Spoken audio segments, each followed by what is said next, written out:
All right, we're live. Hello, everyone. We're just gonna. So we're going into a Trump by this is a if Trump is best beneficial debate.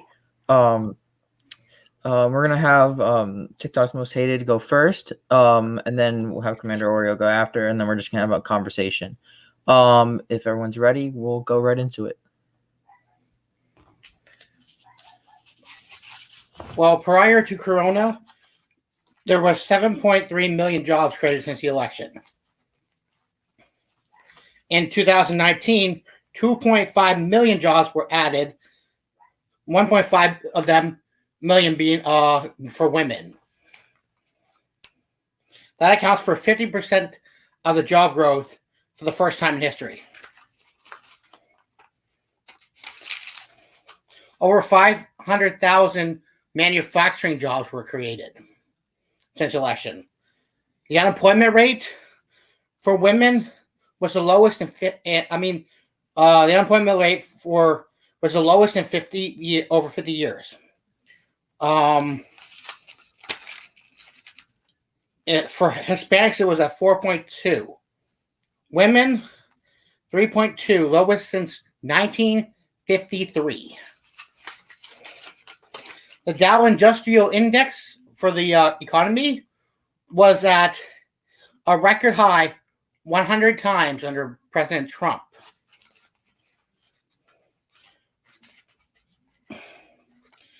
Over 7 million people were lifted off of food stamps.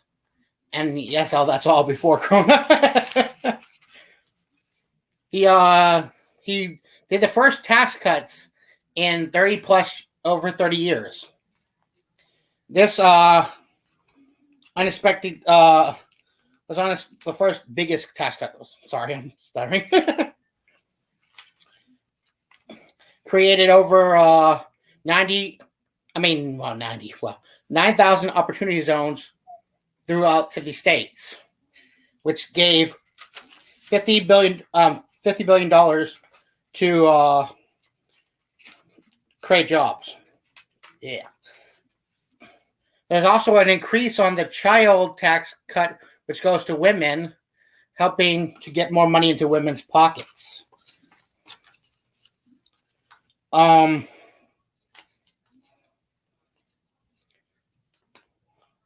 Regulators have been cutting taxes by $50 billion, saving taxpayers over $220 billion in wealth in tax efforts. About 3,000 a year. Sorry, 300. And that's about my notes right now. Perfect. All right. So today my primary assertion is to disprove the notion of economic success due to Trump's presidency. Additionally, I plan to counteract any notions of success under the pandemic and further prove that lots of the deaths and cases, along with the economic catastrophes, have been at the fault of Trump. Not in the entirety, but frankly, I think there would have been a way better response with some other amount of action. Other assertions I will make relate to climate change, immigration policy, and more. And when all is said and done, Trump, after enough consideration for me, has been a net negative for this country. That should be the end of my opening statement. Perfect. We'll try to answer everything my best as I can, though I did mainly prep for economy. That's perfectly fine. I actually wanted to talk on economy first. So I guess my question is, what makes you think that this was of Trump's responsibility, the job creation? What was being his fault? What? What makes Trump responsible for the job creation? Because obviously there's been economic growth during his presidency, but I think we can both agree that he would have had to do something in order to make that happen. What had he done to do that? He created more opportunities, and like I said, to funding and tax cuts and everything. The thing is, how do I say this? The stock market itself has a lot in my opinion, to do with the actual job growth, because if you have more money, you can spend more, which Okay. means people can hire better. So this is where my main contention comes in. In America, the biggest problem in regards to unemployment is with deficient demand unemployment, at least pre-COVID-19, right? So to control for that, we'd have to do some amount of like inflation or things in regards to that. And that's of the like monetary policy is of the job of the Federal Reserve. I know that like some amount of executive action, legislative initiatives, and like the State of the Union can have economic effects, but it just like at the end of the day, I feel as if we created the Federal Reserve, a central banking system, in order to monitor the economy in a particular manner. And from what I can tell, the Federal Open Market Committee and the sectors of the Federal Reserve are so far responsible for the vast majority of the decrease. One of the main things I can think of that he did off the top of my head was he reopened the pipeline. I can't remember what the pipeline's called off the top of my head, but it's a coal pipeline that Obama shut down, and that created a lot of new jobs. Well, yeah, are you talking about the America First Energy Plan? It was some international pipeline that Obama shut down for some reason. It was coal. And Trump reopened it, which got a lot more jobs in the industry. I know that like Trump had like the whole America First Energy Plan and promised to Plus, he brought more jobs to actual America. He made manufacturers deliver jobs to more concentrate on being in the United States, not overseas. Yeah, but that's my problem. See, like when it comes to like energy production, there's a lot of alternative jobs that we can do with alternative like sources of energy. This includes like we can work with nuclear, we can do with solar and wind. Lots of these energy sources are not only like very beneficial to our environment, but are also great for like controlling for the unemployment rate and creates new jobs, etc. So I don't know if that would be a constant that controlled for all the unemployment rate decrease during his presidency, because again, this is more of the job of the central banking system, aka the Federal Reserve. And B, I don't think that was necessarily efficient. I think there's a demand that was like met, I guess, but it wouldn't have necessarily had to been through means of reopening like domestic fossil fuel extraction and stuff like that. That we can both I hope we can both agree that like scientifically this has great global warming potential and is just simply a product of carbon dioxide, methane, and like nitrogen oxides, which literally cause things like acid rains. That goes into more of the that goes more into the ecological level, which I'm not. I've been, as far as I'm concerned, though I'm not no scientist anyways, I don't believe that global warming is attributed to men in general anyways. We've had the Ice Age before. It happens every couple thousand, every couple 100,000 years. Well, you'd be right that like heat or freezing.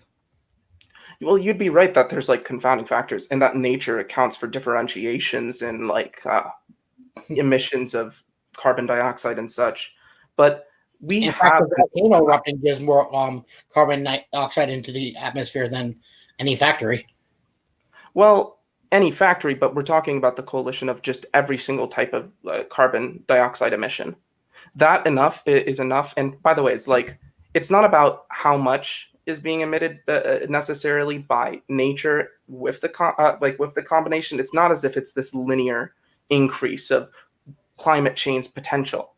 It's about like a exponential increase. The more amount of like emissions that we have through processes like combustion, the worse it gets, and it gets worse again exponentially. So I wouldn't be worried about how much more it does than nature.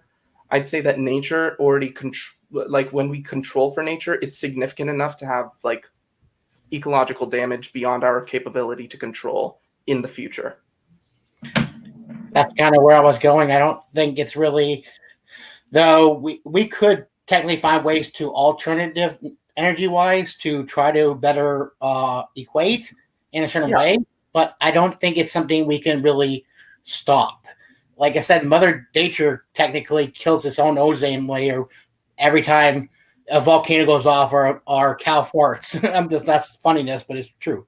Well, I mean, even like methane gas released in the atmosphere, which is basically what pollutes our atmosphere, whether it's man-made or naturally, it's still going up. Well, even when it comes to things like livestock, that is particularly made because of us. We can control for those things. We actually do things related to diet and the reproduction of certain livestock in order to create those emissions. And when it comes to like nature, yeah, nature can control for climate change, but we wouldn't want to like increase it because, as we said, the more carbon emissions you add, the more like methane you add, the more global warming potential you add, it gets exponentially worse.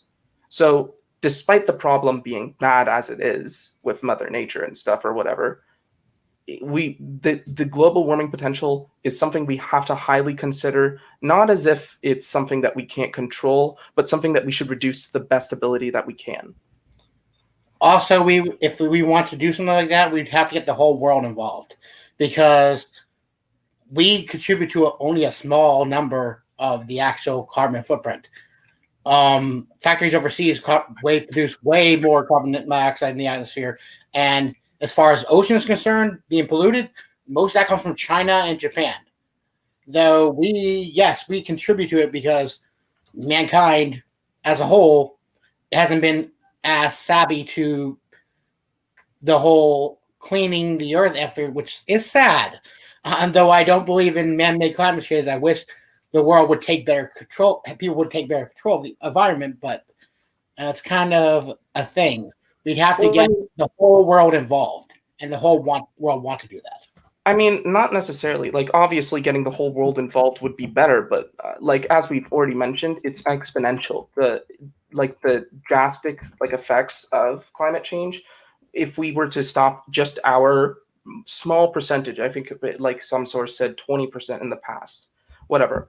That wouldn't control for 20% of the global warming potential. Global warming potential is a really difficult thing to calculate and to quantify. So we wouldn't just say, oh, it's linear. As we said, it's exponential. So getting rid of our own 20% reduces it by a larger amount than we'd expect. And here's actually a great source on the matter.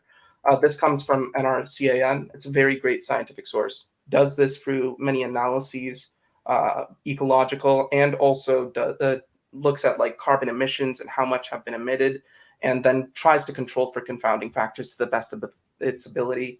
And what we see is that there is a huge effect by our own carbon emissions and by our own methane emissions and by our own nitrogen oxide emissions, which, by the way, are not very common in nature, which, by the way, is, again, acid rains, very ecologically problematic.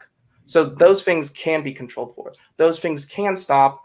And even if it's just on our account, it's going to be a lot more beneficial than people expect. It's not as if global warming reduces by 20%. But it's kind of an odd factor whenever are you one of those people who believe that we are in danger of the world ending in 12 years? I think crises are very prevalent, and like maybe something like that would happen. I think it's really hard to calculate, and the calculability has been very skewed across the board. But yeah, I think something like that could happen pretty soon. Because people have been predicting that kind of stuff for centuries. It started with I think it was Reagan or it was Nixon, I can't remember, who predicted that we'd have a great freeze, and then it was global warming and now it's just climate change in general sense. It's like every 12, 13 years they come up with something new theory. Well, I mean, first of all, that kind of derives more from like politician and media. I'm talking about academic consensus. I'm talking about organizations who use the scientific method. If we were to go ahead and use that, then if they made mistakes in the past, that wouldn't necessarily matter because, again, we wouldn't be like anti-intellectual. We would base it off the scientific method. If something has been refuted in the past, that's cool. But we wouldn't say that just because this has been refuted, so has this. That's not necessarily something that we can derive from our discourse. And additionally, on top of that, our outlooks on climate change, ever since we've taken it seriously, at least in academic like consensus and stuff, has been pretty stable, pretty stagnant for quite a long while. And if it was a long time ago that we made those mistakes, that's probably because we didn't have as many of the scientific means to prove those notions.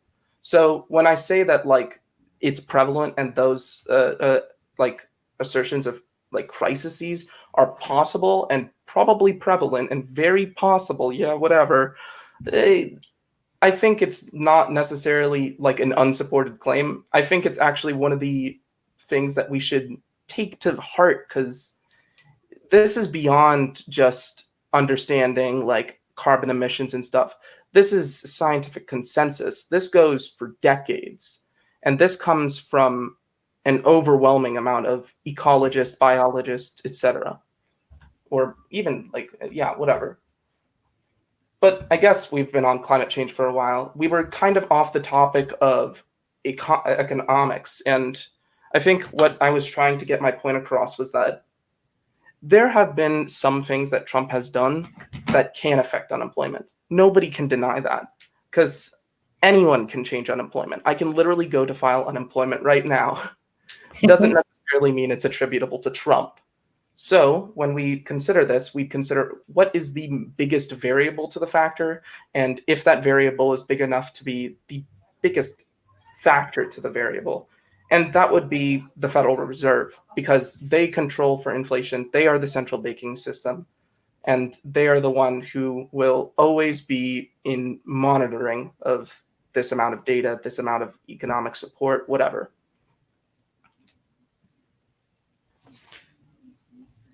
Well, the thing is, when if you look at the unemployment numbers, when Bush was, I mean, not Bush, Obama was office, they weren't really, in my opinion, reliable because with the whole Obamacare, everybody had to pay for health care for everybody. So a lot of jobs, as far as where I was concerned, where I lived and where I heard, they weren't really hiring. They were actually less likely to hire people because they had to pay for other people's insurance. Well, that's the problem. I think you're taking where you don't hire and people don't, and essentially give up looking for a job, you don't show up on unemployment anymore. Well, see, that's my contention with you because look, I don't like doubt anecdotal experience as much, but this is a matter of empiricism, right? We have data on this matter. We have the amount of sources on the matter, and as far as it goes, the number is not exactly a reliable number when there are other factors to and we control for these factors usually. Like I said, factors. These are inferential statistics, right? Like we can control for these things. We can tell what is going on, and at the end of the day, like even if unemployment is like not a good, like not always a good thing, I think that same assertion can be made for Trump because in fact, if we go through like the different types of unemployment.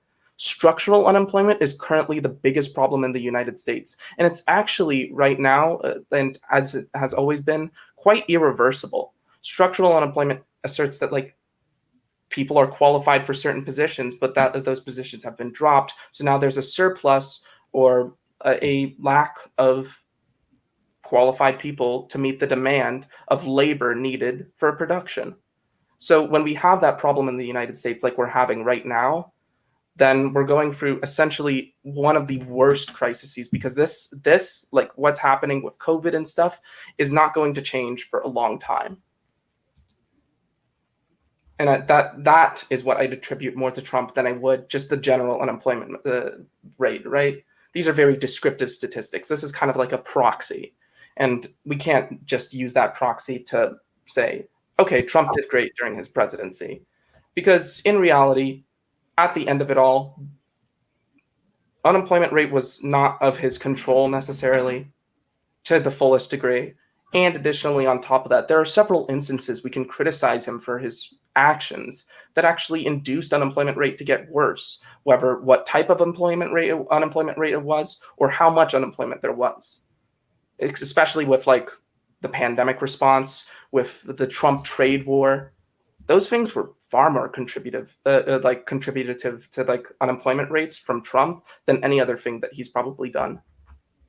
Well, we were at been abused in a certain sense by China for many years. We've been on the short end of the stick. They were costing really high for when we traded in taxes. We actually right now, because of Obama, we owe over $20 trillion to China that we'll probably never pay back. Well, yeah, here's the thing though. I wouldn't go ahead and say that's good enough of a reason to put like these tariffs. Kind of while there's a trade war going on, he's trying to help the America to get better on track with trading, but be beneficial to us and them, not where it's going to be we're getting screwed over. Well, that's the problem though. The Trump trade war has been incredibly like detrimental to our economy for one reason and one reason only. We as America are a large consumer of like foreign goods, and producers in the United States are a huge consumer of foreign intermediate goods. If we don't have these goods, then production goes down. This creates deficient demand, unemployment.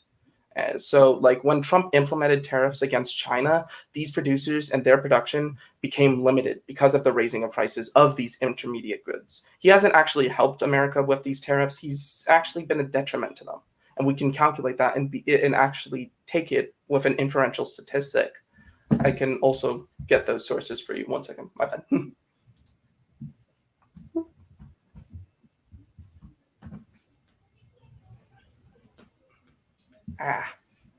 Move on with your next point as I get this. My bad. I'm not going to say that we don't rely on trade in America, because trade does increase our economy and make it better. But I think we do honestly need to start making more things in the United States anyways. Back in the day, we used to have all kinds of stuff made in America. Nowadays, everything's made in China. Well, yeah, but that's the problem, though. Like, if you want to need it in the U.S. anymore, it's all relying on trade. We need to start relying on ourselves too. So if anything ever happens, we still can sustain. Well, yeah, that's like, of course, if you want to like increase domestic like production of intermediate goods and just goods in general, you can make that claim and you can make that point. But the way to respond to that is not by increasing tariffs and making it harder for producers in the United States to do that. That doesn't create a total benefit. Yes, my bad. But essentially, you have to leave. I told you that. Okay, my bad. My apologies, everyone. So yeah, by the end of the day, like if we want to control for like things like unemployment and stuff like that, we can't include tariffs. Tariffs are going to be very detrimental. That's not a solution to increasing production in our society today by like, you know, intermediate goods, anything in general. It's just a total worsening of our economy.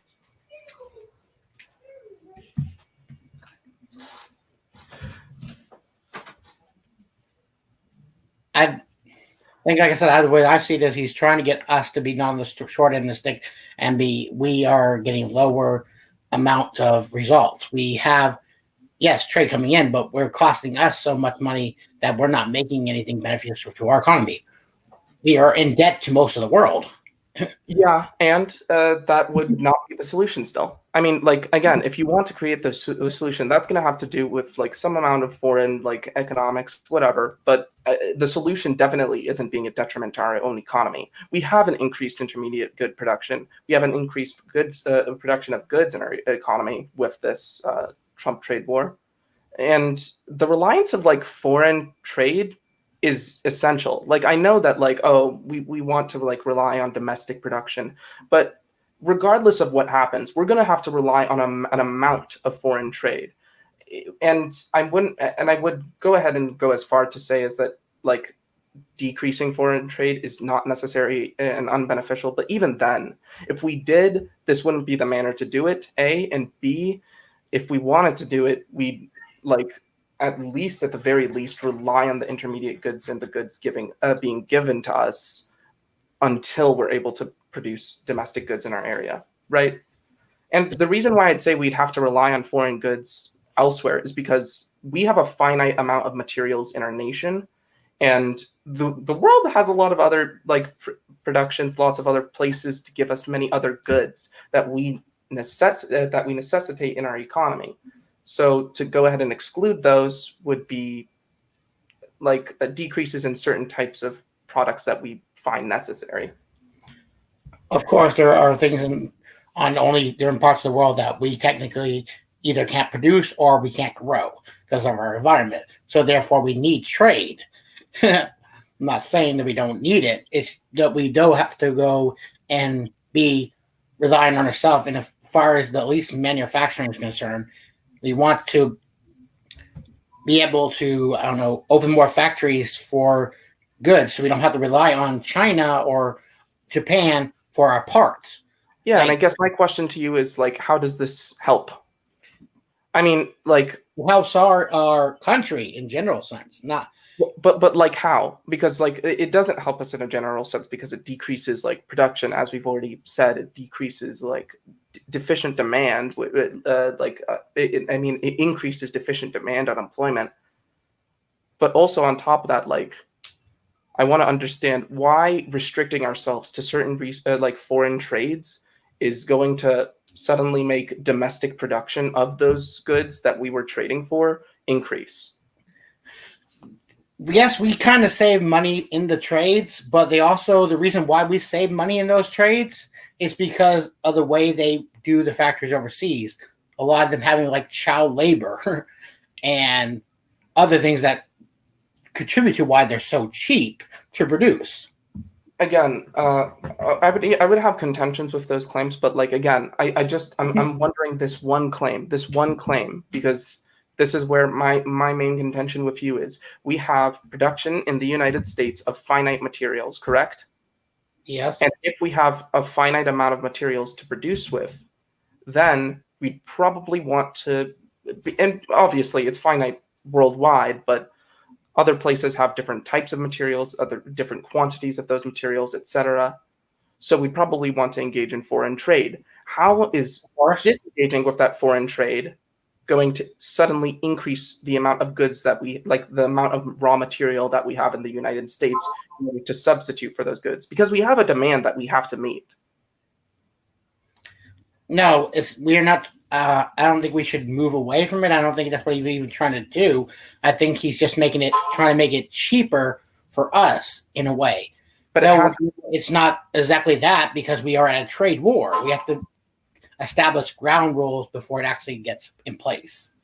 Okay, wait. So that's a little bit problematic. His intention was to do something, but he engaged with something that was going to purposefully production decrease. To work, it has to be agreed upon. If China refuses to work with us, then we will have no results.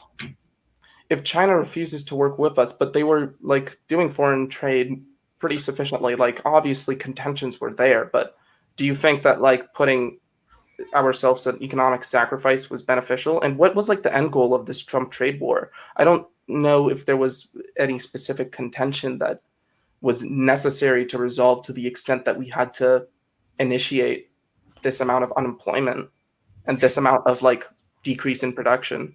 Like I said, the end goal is to get a better, stable trade with China that won't hurt us in the long run. Yes, it's hurting us right now in some ways, but like I said, you have to get groundwork established, and people have to work together to accomplish it. Otherwise, it doesn't work. Quick question. My bad. Yes, it is. The thing is, China doesn't want to work with Trump. They know they've been screwing over America for centuries. They're hoping Biden wins so they can go back to their old trade deals. Quick question. Can you prove that the Trump, the relations that we've had with foreign trade with China have been like problematic with the U.S.?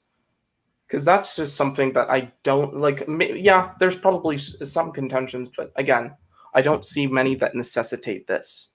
This action was an actual cause to unemployment, unlike how you suggested it was that his general actions were a decrease to unemployment, which we still haven't seen much about. However, we have seen examples of like federal shutdown, COVID response, and again, the trade war.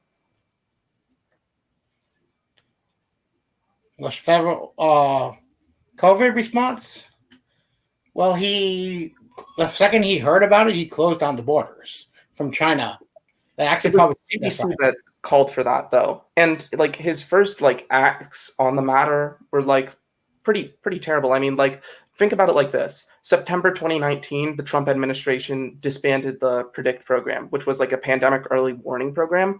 People were against this. Academic consensus, like for example, global biodefense, they were against this. They defended the notion of keep maintaining this like international like pandemic early warning program for the United States. Trump failed to maintain it and cut funding.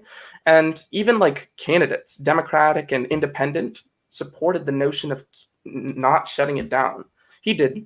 And then 2 months later, after like research and like ceased because they ran out of funding in like 2020, sometime early, I think September or October, Wuhan started to represent COVID cases.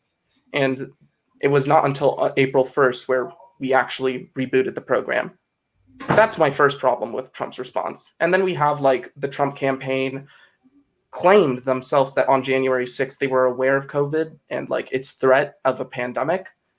And it was only 10 weeks after that he actually gave like recommendations of go ahead and stay in places less than 10 with gatherings, work from home, etc.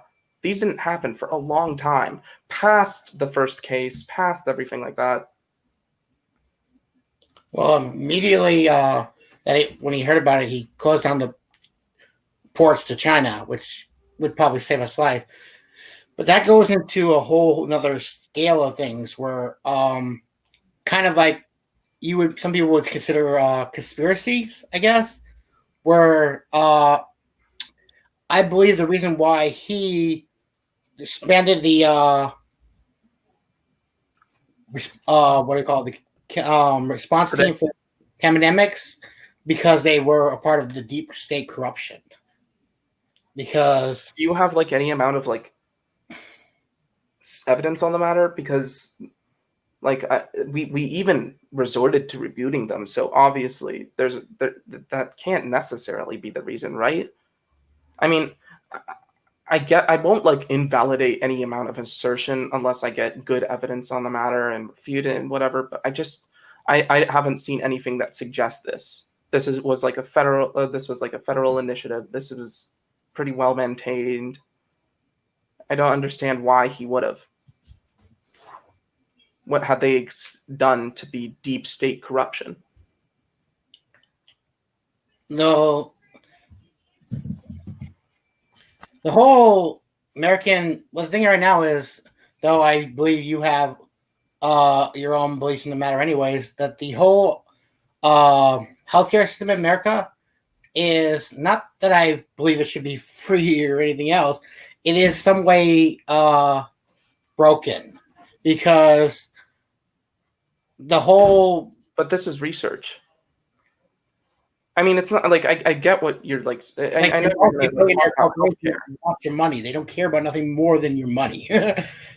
That's why honestly, why there's no cure for cancer right now. All they want is your money. It costs like thousands of nationalized service. Go to a freaking hospital.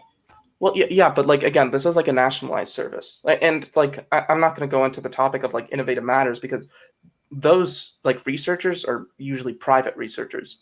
They aren't like government funded and nationalized.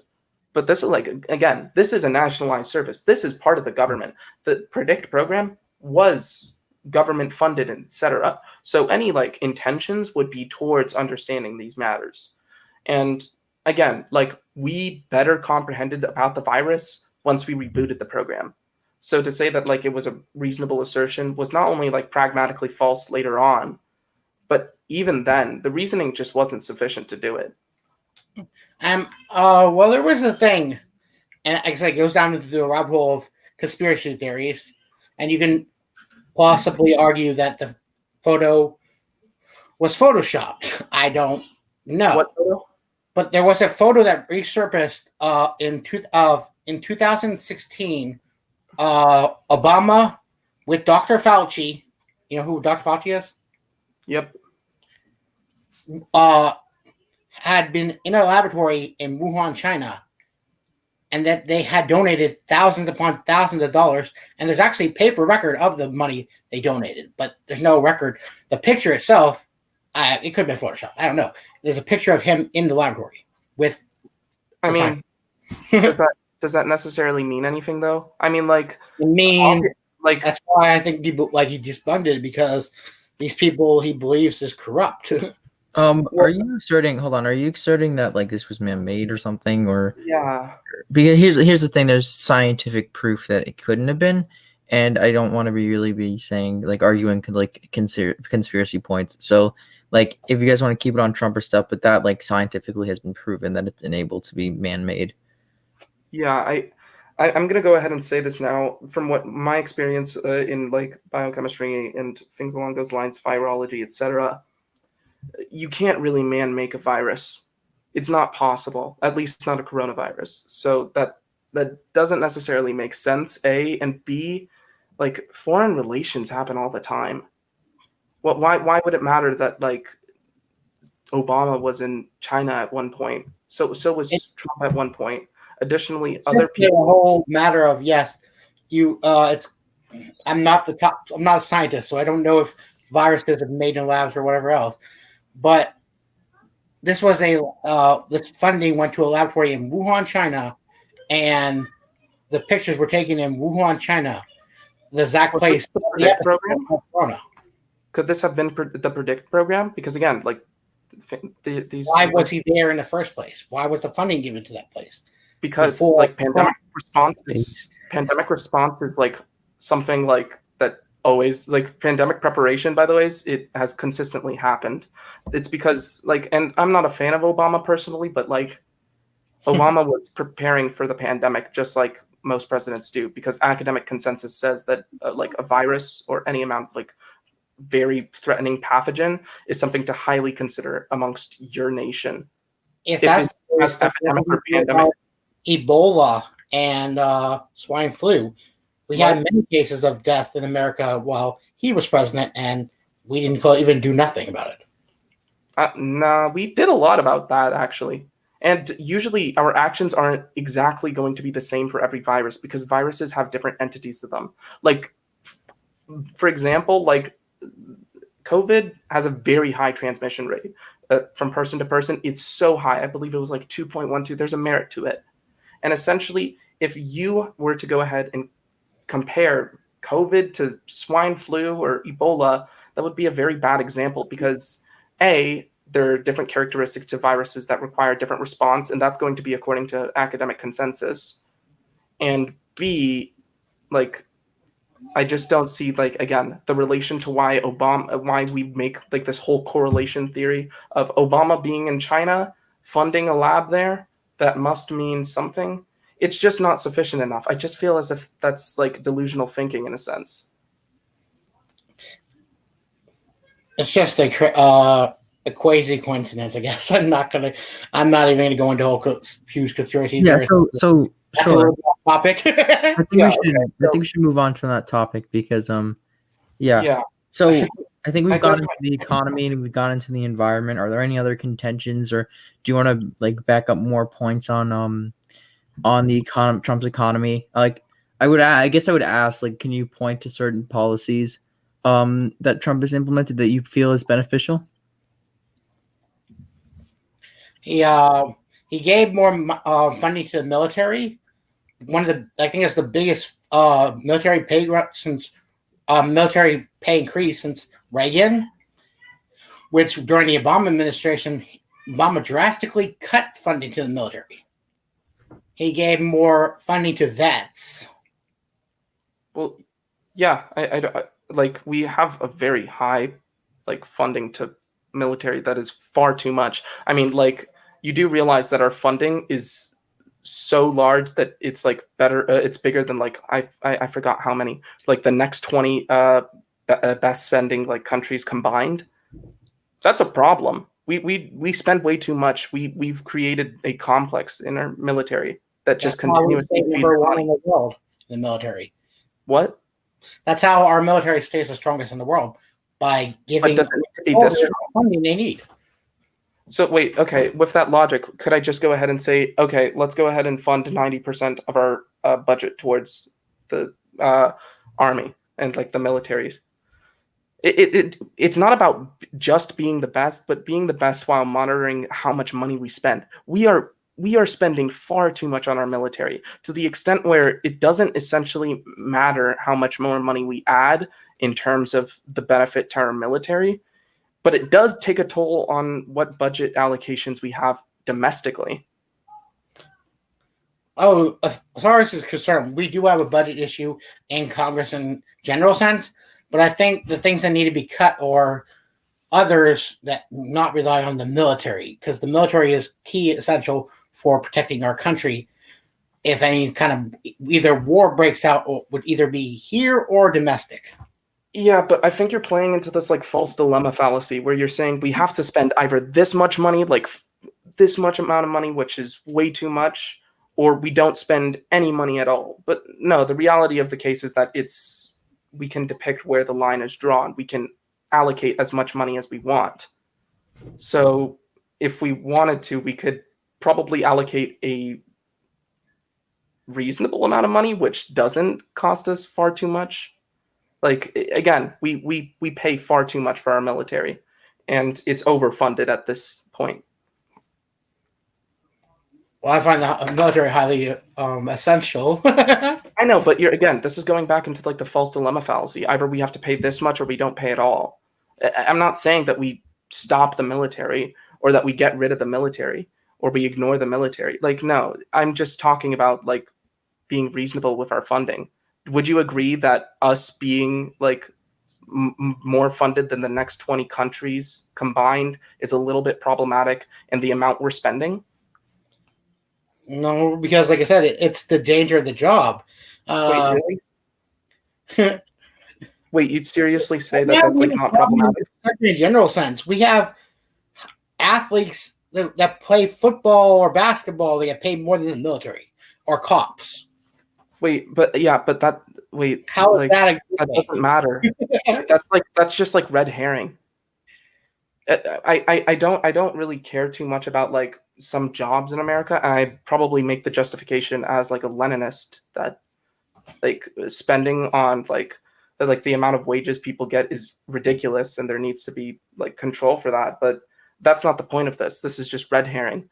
We're talking about military spending specifically, the Okay, budget of here. America. Can I interject real quick? Yeah. What do you believe why, like, I guess like your idea of like high military spending, like your contention is that like where do you want this high military spending going? Is it the salaries of those who serve, or is it self-defense? Like why do you feel like high military spending is beneficial in that way? Well, it goes to both. It gives it more money to the people who in the military because they need money, but it also helps us defend ourselves. We are considered the national superpower of the world right now. So if we want to equal out to everybody else in the world, we kind of cut back on things. We already have less nuclear warheads than anybody, which I guess is some good things in certain senses because nuclear warheads probably could kill off the whole world. But we do have Yeah, we do have the most. we might have. I'm not sure. We might have the most, but we've been drastically cutting back on it. Yes, that is true. I believe that there's since we're extremely drastically cutting back on it. I'm We're producing it massively overseas. Chris, I guess I'm having trouble understanding. You've already made the claim that a military is important. Good, I agree. We'll leave it at that. I want to know why we need to spend like far more than any other country, to the extent where again it doesn't matter. So we stay on top, and we're not in danger of being either. Yeah, but can we still stay on top? Can we still stay on top with decrease in funding? Because we like, just for comparison, the United States spends 650 billion according to like 2018 statistics on like military expenditures by like country in comparison to China, which is 250, which is the second best. And then the third best is like Saudi Arabia at 67.6. So we are spending way too much, right? It goes into the aspects of what you're spending the money on. Like it's What do you as mean? far as like China's concerned, they have a huge military as far as soldiers are concerned, but they don't have we have like guerrilla training and more weapons. But Japan, which is also highly advanced in the military department, is in the technological field. Where Yeah, wait again. I don't think this necessarily like matters. Everybody's at like the same like disadvantage. We just all have to fund military spending. The US is spending way too much. I'm asking, why are we spending way too much? I don't think we are spending too much. I think it's important. I know. Okay, I think this is going circular over and over again. I guess my assertion, as far as it goes, and this is where I'm gonna just Sure, leave it yeah. at. We'll 600. My bad. What? So, yeah, my fault. So we can move on to a different topic if you want. My bad. Sorry, I just don't see it that way. Yeah. So, Yeah, no problem. yeah. So, Oreo, do you have another contention against Trump's presidency? Yeah. You mentioned like I believe opportunity zones, right? Yes. You know that like it's empirical that has caused gentrification, right? How so? Gentrification as in like, hey, I go ahead and live in this area, then a lot of business opportunity comes, but I don't get any tax expenditures. So therefore, I'm not able to afford my like housing, my renting, whatever, to increase in pricing.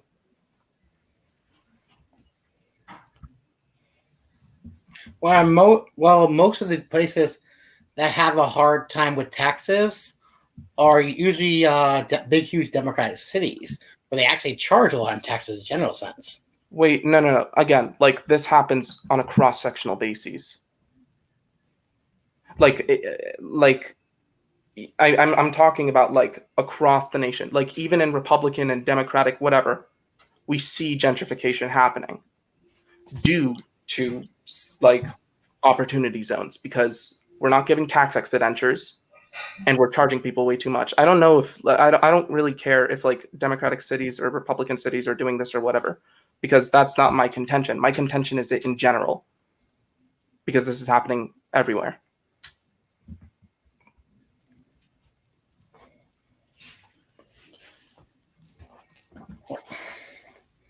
Well, the point of the opportunity centers are to give more funding to actually finding jobs. Well, I understand what the point is. The point just hasn't been fulfilled. Like the intent doesn't really matter if the means and the end has just like shown catastrophe, like catastrophe. Like here's a great like I just put it in our private chat. Here's a study conducted by Brookings, and it kind of goes in depth on how opportunity zones and how they were implemented during Trump's presidency has been like implemented improperly because it was targeting the wrong regions, cities, and etc.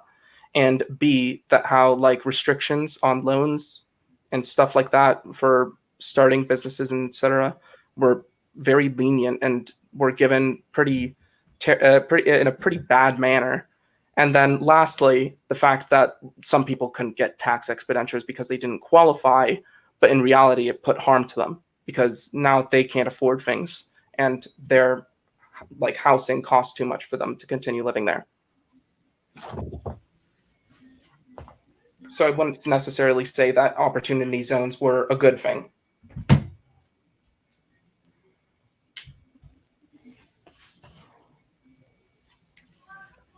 I like I said, I'm not the best at debating. I have to look a lot more into different things. Yeah, it's no problem. You said you prepared a lot for economics. Do you have anything, any other contention you had with me that you wanted to like address?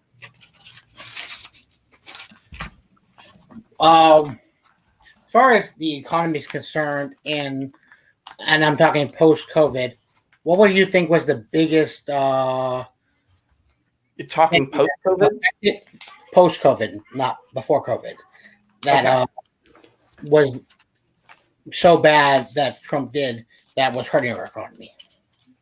Very delayed response and the abolition of the pandemic response, and the pandemic response unit predict.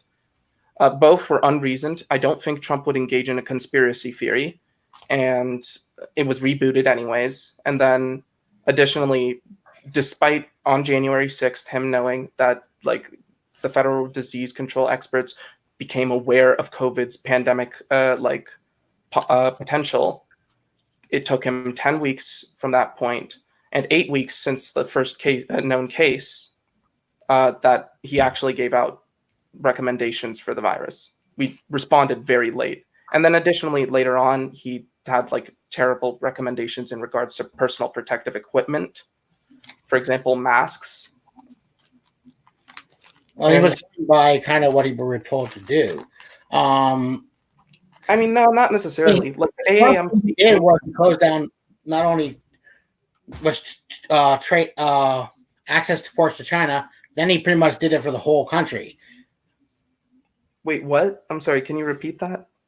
He shut down most of the major ports from China first, and pretty much from all the world once he found out it was pretty much a global pandemic.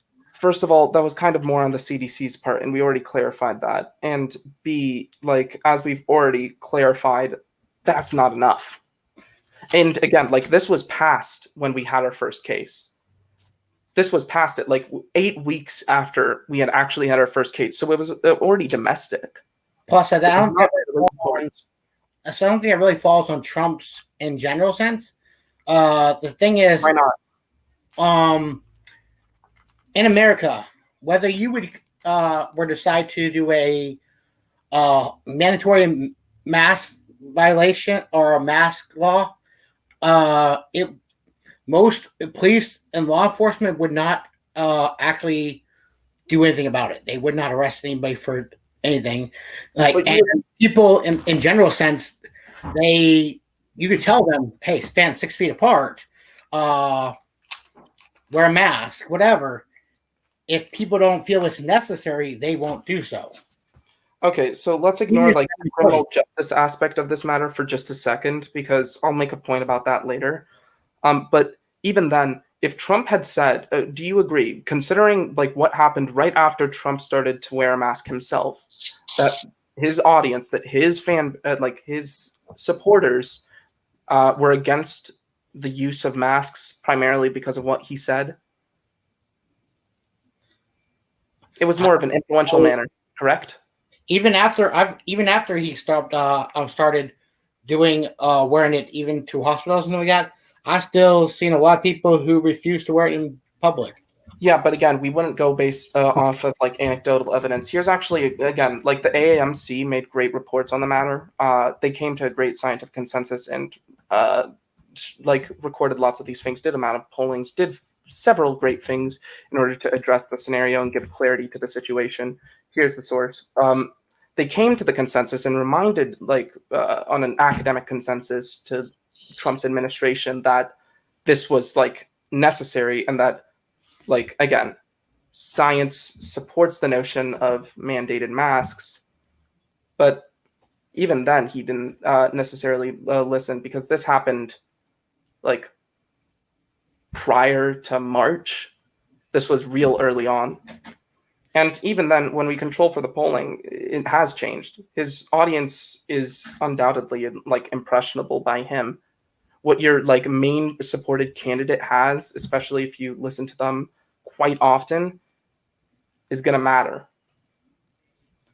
It probably has some kind of impact in certain senses, but in the whole long run, is people are stubborn in America. They'll do what they want to do.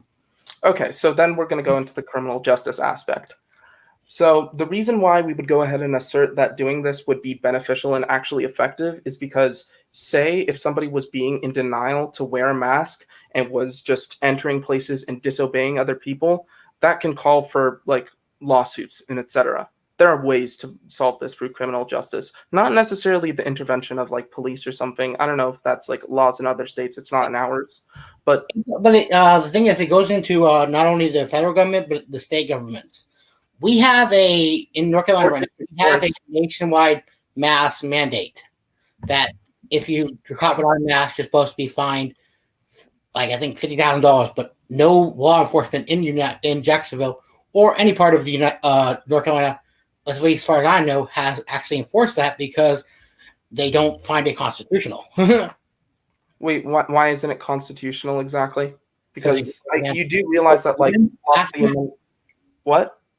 It goes against freedom aspect. That's the problem, though. Like, that's the thing is, if you can't get law enforcement to back up the law, where there is a law in place right now, at least as far as in a lot of states, like you do know that, like, things like Texas has a mandated mask law right now.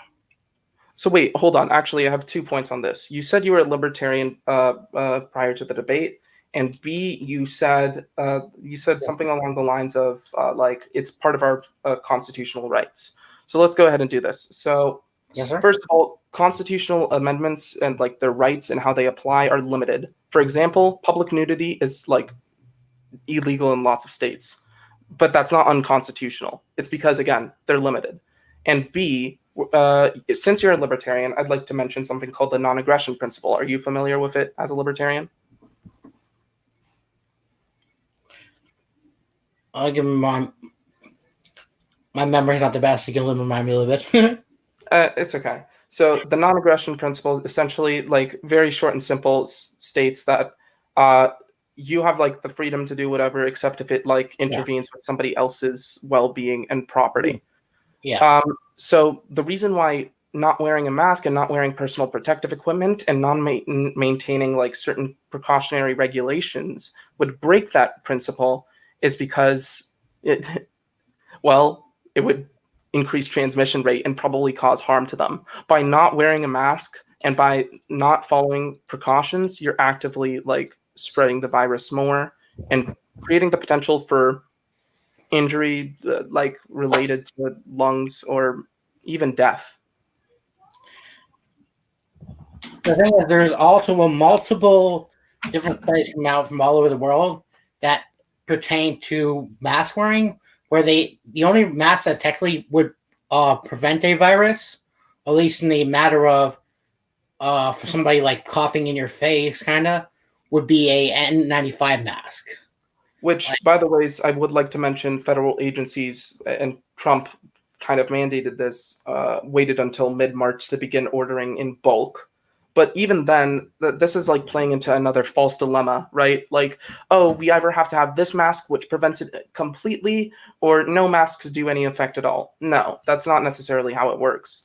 On a molecular level, like a mask, even if it was very loose, very bad, which, by the way, you shouldn't do. You should wear a mask that prevents. It doesn't really prevent the virus in most senses, and two, it also affects your immune system in a general sense, at least as far as a lot of any like source on the matter, because from my understanding, from both a molecular basis and from like sources a large, again, I can link a few. I'll actually do that again. The AAMC one is a great one, and the Global Biodefense is also another good one. Both these assert that the effectiveness of masks are undeniable, and that like even if like the effectiveness of a mask varies, it's not either ineffective completely or completely effective. So therefore, if we were to go ahead and mandate masks, yeah, I'd agree. There may be certain types that we wouldn't condone. For example, a very thin like fabric, whatever. But we would go ahead and mandate certain masks that would be able to prevent the virus, considering that you yourself consider yourself a libertarian, and that would break the non-aggression principle, right? Because it impedes on other people. Like other studies have come out, which I should have linked. I should have got these links prepared, but I don't right now. There are studies from overseas saying one, it affects breathing in people who have lung problems. Again, I need to see the source on that. Asthma or stuff. Because not only Well, there are certain like regulation, like there's certain like like health exceptions that masks do like have. I think what happens in those cases, usually in like the status quo, what happens is that like in these situations they just say like they usually companies like accommodate for that. Like if you're talking about Oreo, if you're talking about like certain like establishments that like have mask mandates, or just the government, um they have exceptions, but again, that still like the mask mandate still goes on, except they just accommodate you for it usually. And additionally, on top of that, there are certain types of masks you can wear to accommodate to like certain like congenital or even like inherited diseases or whatever. Anything. The thing is, There isn't you know how like your immune system in general works? Your Yes. immune system has to have germs to work. yeah, but the adaptive immune system. If you have a mask 24/7, your body, which is not going to know how to respond to any kind of virus. You can get a cold or you probably die. Chris, that's not necessarily how like the immune system works. So first of all, the immune Especially system. with antibodies, you end up getting sick. Yeah, well, this is the problem, though. First of all, we get most of our like viruses and like most of the pathogens that we consume and that our adaptive its immune system and even our just general immune system gets and responds to comes primarily from things like food. So it wouldn't necessarily, no, we wouldn't stop and restrict it. And again, you're playing into this false dilemma fallacy where it's either no viruses or pathogens get inherited by us, or we have to get all of them. We can't wear a mask. It's stopping us. Frankly, it's just not scientifically supported, and also ontologically it's flawed, because you're suspecting that like all our inheritance of like pathogens is going to stop. It won't. And additionally, on top of that, like I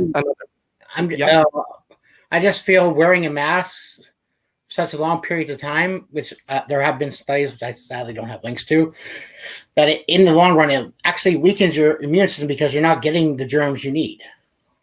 Well, your immune system needs one, germs, two, it needs fresh air. Yeah, again, that has been refuted. I gave you the source on the matter. I gave you academic consensus on the matter. The immune system may not inherit as many pathogens as it used to. And yeah, I agree. That can be somewhat problematic in some senses, but it just generally I think it would be problematic in the long run. Wait, but Chris, necessarily right now. Chris, as a general benefit, it just doesn't work. I'm sorry, like scientifically it doesn't, and not even on a logical basis it doesn't. I'm sorry.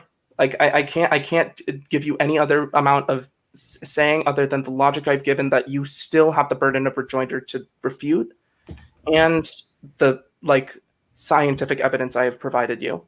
Other than that, I don't know what else I can tell you.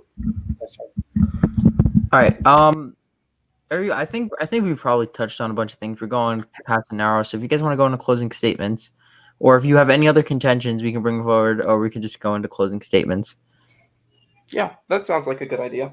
Do you want me to go first, or you go first? Yeah, Oreo, why don't you go first, and then Sounds good to me. So as it stands right now, I feel as if I've refuted and contended with every single point that I have at least tried to refute and tried to contend with. I have made a refutation. I don't feel as if I have the burden of rejoinder on myself. And additionally, on top of that, I gave evidence to the claims I have made, both economically related, related to climate change, and related to the pandemic.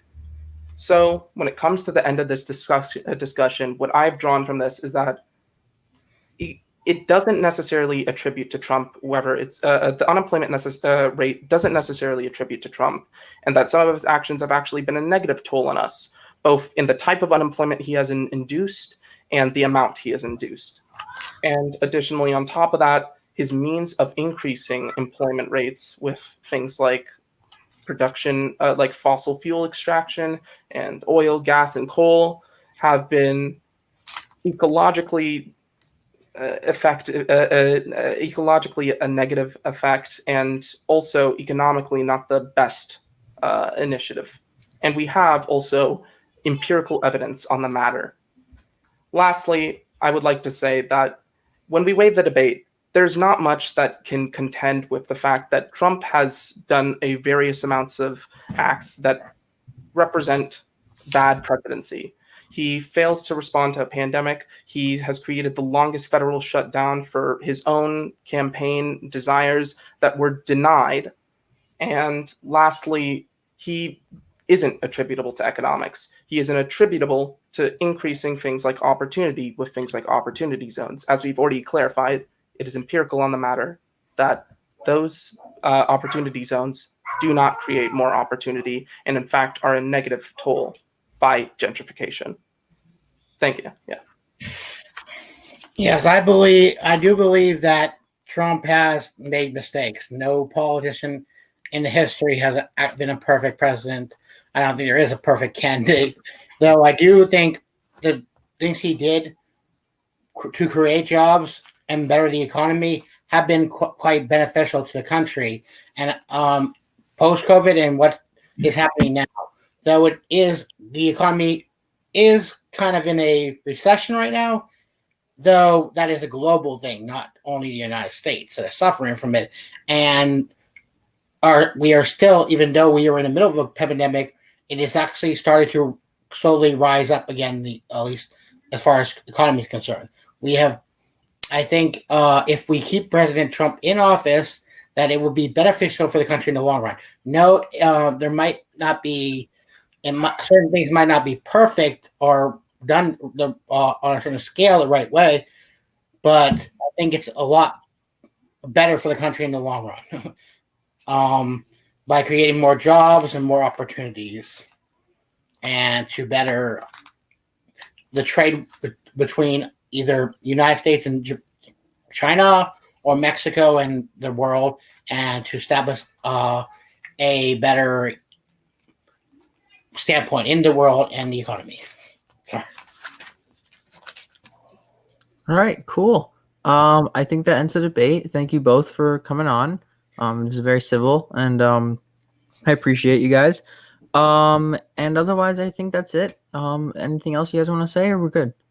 I guess all I want to say is thank you, Lizard Salesman and Mason, for hosting the debate. I look forward to debating you again sometime. Next time, I'll try to be a little bit more prepared. One, I'm not the best debater in the world, not even the speaker in the world. And two, recently, I had a guy just got laid off of my job. So I've been working 7 days a week, like frustrated, busy as hell. So like prep time was a little short, and I will try to be more prepared. Definitely. That's no problem. Hope to definitely continue some kind of discussion in the future, as long as you would like to have me. Of course. I'd love to have discussions with you later on in the future. And also, I'm glad that we just got to schedule this and you got to take the time out of your day. Thank you so much for doing so. No problem. All right, cool. Just a reminder for everyone, we have a stream later at 10 p.m. on modding. It's more of a meme debate, not as serious as this, but it's going to be fun. Otherwise, I think we're all done. And thank you both for coming on, and we're going to end the stream. Peace out. Peace. Bye-bye.